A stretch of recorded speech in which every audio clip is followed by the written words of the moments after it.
राजा काहे ना तहरा कुछ बुझात बाटे हो, खाली भंगिए के नशा में नसात बाड़े हो। अरे समझी ना एहो धन काहे हरदम हम पे खिसियात रहेलू, बिना मतलब के काहे तू तो बात कहेलू। काहे नहीं सोचत बाड़ा चले के बालो मोहर हो। थोड़ी देर रुक जा ए मोरे धनिया, खींच दो एक चिलम और हो।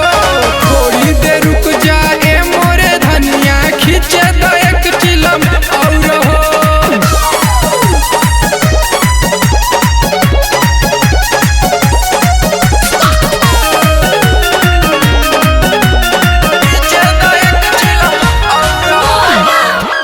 एहो सोनू चौबे राजा काहे बड़ा इतना पगलाई, दिन भसे तू ता बड़ा एक जगह है पाया झुराइल।